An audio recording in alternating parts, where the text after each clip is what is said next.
Hey guys, this is Mike And Joe. from Deep Wood, Force of Will. You know it. Alright, so Joe's here profiling the deck he took to ARG Philly. Do you want to tell us a little about it? Alright, so this is Huanglong, the deck. Four Sacred Beasts, as people like to call it, because it's got all four Sacred Beasts in it. So I didn't do that great. I went 2-2-2. A couple of my rounds were going to be easy wins if I didn't go into time, but I guess a little bit of matchup knowledge against some control decks and stealth led to me not getting through the rounds as quick as I should have, and then wind up drawing in time, even though I was in such an ahead position. Kind of hurt. So I could have, honestly, I probably would have went 4-2 if I didn't have to deal with time at all. But so this is the deck. Well, actually, let's go with the rounds first. So first round was a control reflect deck, which was like green white, which was like Celestial Wing Seraph combo and cancels. Pretty interesting. It wound up just getting out valued by Huanglong because Huanglong's such a big value card. Round two was was my first stealth opponent. Stealth is pretty good. I wound up getting a lot of advantage in game two and then killing him with Izanagi. And then game three came around and neither of us could deal any damage. I got him down to I think I got him down to 800 by the time turn three rolled around. But it's still too late. I was just buffing Pricias and other things with Reflect. Round three was then my Beast matchup. Someone was playing the Ratosker Survivors of Sisay deck that we use Pricia call to action and give things swiftness and hit the face a lot. He killed me with Beastly Attack in the first game because he had the 3 mana Pricia, the 7/7. And then in game two, I couldn't target anything because Ratosker is mean and I got Flame Trapped twice, so Huanglong did absolutely nothing against him, and neither did Izanagi. I tried to side it to Arthur. You'll see my side later. That was there, but I never got to it. I didn't even have a chance to play because it's a face deck, and I got hit in the face. Round four, I played against Necrolancy and stomped out that deck really quickly. Sorry, not sorry to my opponent. I drew a really good curve. Canceled the 2 Lancelots in a row, and then just dropped Huanglong on him for too much value for him to handle, so he wound up losing. And then game two, I signed it down to drains and stuff, and it made it really easy to keep his pressure off the board. I don't even think I took any damage in game two. Which, against Necrolancy, that's saying something.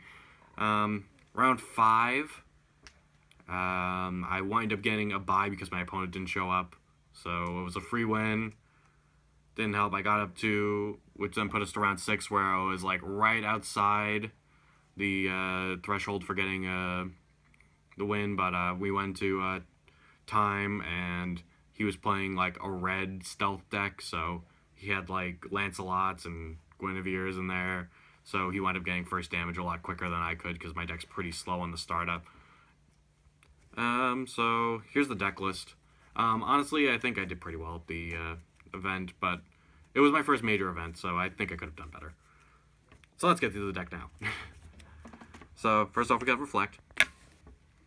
Duh, everyone played Reflect at this event. There was only 2 people who I saw who didn't play Reflect, and Mike played against both of them. Somehow didn't win the event. Alright, so Reflect's really good. He filters your deck so you don't draw into the really bad cards that are in the deck. You only want to play the Sacred Beast off of Huanglong. You really don't want to play him for tempo. So, the actual cards. 3 Huanglong. 4 is way too many. 2 means that if 1 gets canceled, you're going to have dead cards left in your deck. So 3, I think, is the perfect number. It means that if 1 gets canceled, you still have a way to get all your Sacred Beasts out of the deck. Speaking of the Sacred Beasts, you play 2 of each. That's just fairly standard. This guy's pretty good. The gaining health really matters. It makes people feel pressure. These 2 things bounce and kill things, so it's when you play them, they do a lot. They hit the board really hard. Very impactful. In order to get there, I open Moonbreeze Elf all the time. Got a It doesn't produce green, which would be pretty good for the deck because that's one of the colors. So if you open 2 of them, you actually can't play Huanglong on turn 4 with all the colors because you have to play 2 green. Then you have 2 more slots to pay for, and that's not enough. But getting that 1 extra additional mana every turn really helps out because it means that your 2-drop, let's say one of these, the Pricias, leaves you with an extra mana open. So you play the 2-drop, you buff it with Reflect so it deals 6 damage like a Lancelot or something, and then you have 1 mana open for a Wall of Wind, which can be pretty devastating to someone's tempo in the early game. Pricia was really good at the event. Basically any 1-drops or 2-drops were just getting killed on turn 2. There were actually a lot of Pricia wars where I'd be like, okay, I play Pricia, kill your thing. Then they drop Pricia and kill my thing and go back and forth. Even the Valentina side was important. I'm not going to flip one, but against stealth decks, they don't want to play into Valentina because Valentina is going to threaten to steal things. And that's not very good. I played 1 Hera. I did originally have the ratio of Pricia to Hera as a 2-to-2, but I wound up, but on the night before during testing, I just decided that I wanted 3 Pricia, 1 Hera because Pricia is such a great value card and applies more pressure than Hera ever can. The draw from Hera is really nice though, and there were a lot of games where I sided out my Pricias for Heras. My last Resonator is a singular Izanagi. This card helps wipe boards, especially in states where like they just did their stealth combo. They have Melders and Rizzas up, and you have to get rid of all of them. Since Melder's a 5 cost and has 1,000 health, you can neither deal enough damage using a singular Huanglong or bounce one of the Melders. So this card gets there. It can just bounce, gets rid of everything, just banish it off, becomes a 2,000. So since they like to pay themselves down to 2,000, it puts themselves in range of getting killed by him single-handedly. Next up is the spells and the Regalia. First the Regalia, we got 4 orbs. Orb is busted with Reflect. Reflect's really good, orbs are really good. Together they're an unstoppable force. To supplement that, I have 2 Laevateinn. Swiftness is really good with Reflect. It applies pressure on your turn, and you keep flipping back and forth without fearing moonbeams and stuff like that, and you can still get your effects off. Well, you still have to fear if they leave mana open, but otherwise, you don't really have to worry about it. But also getting effects off on your turn, so you can, like, at the beginning of your turn, when you have 6 mana, search off the Huanglong and then play it, is really good. Next up are, like, 2 1-ofs. I put these interchangeably in my side, so I can either go to 2 Horn or 2 Deathscythe.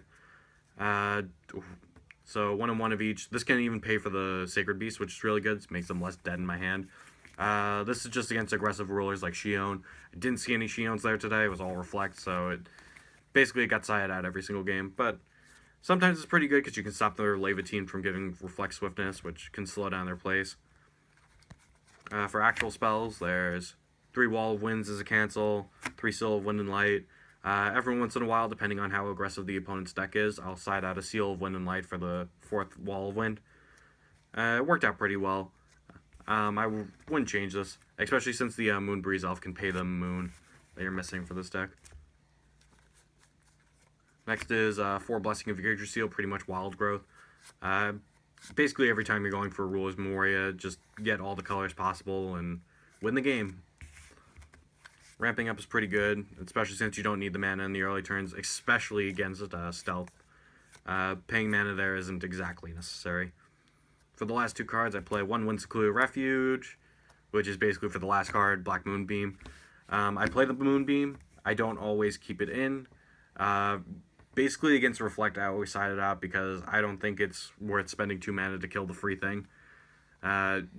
Refrain's powerful, and if they're feeling ballsy, they can keep them up as Refrain and try to do that, but the threat of Moonbeam's always there, and they're always going to fear it. Wind-Secluded Refuge is just a good card. A lot of things target in this format, especially the stealth combos, so I don't mind having it. And if I put it up, it's a free draw, and then it means I can stay as Refrain as long as I want because they can't play Moonbeam on me. So that was the main deck, 40 cards. It's pretty much the only thing you'll see for a while. Next up, we'll go to the stone lineup, because that's important. Obviously, 4 Rulers Memoria, the best stone ever. No stone's ever going to beat it. Then we got 2 Blasting Waves, the green Firestone. It's also important to note that Vingolf 2 dropped like right before this event, so the dual stones were illegal. Changed up a lot of deck lists from what we thought was going to be most common to basically just all reflect. Then I played 2 Gusting Skies and the namesake, Deep Wood. Deep Wood. So yeah, 10 stones. You can get all the colors over here, the white, red, blue, and green off the Rulers Memoria. This is green, red, green, white, and green, blue, so you get all the colors no matter what if you have 6 stones. Which is a big step up from what the deck used to be, where it only had, Rulers Memoria is the way to get the rainbow. Yep, and then the rest of it was just stones. wind stones. Yeah.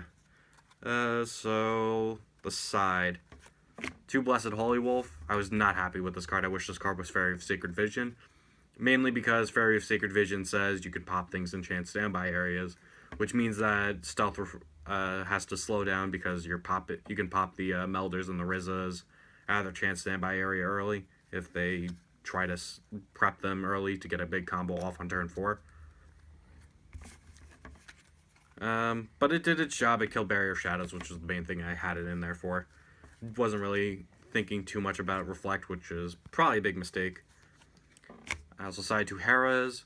They pretty much just went interchangeably with the Pricias that were in the main deck.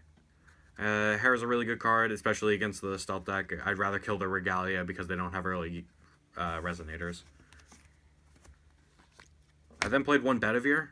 Bedivere was actually pretty cool against the stealth deck because the Melders are 1,000, so you always have a target. And the Rizzas are 800, so you can use Reflex Pump on the Rizza and then Bedivere it. So that was kind of cool. Whenever I had him, I always felt like I was in a strong position because I had answers. I also played the 1 Arthur that I spoke about earlier. Basically, it was a switch out for Izanagi if I had thought that Izanagi wasn't that powerful.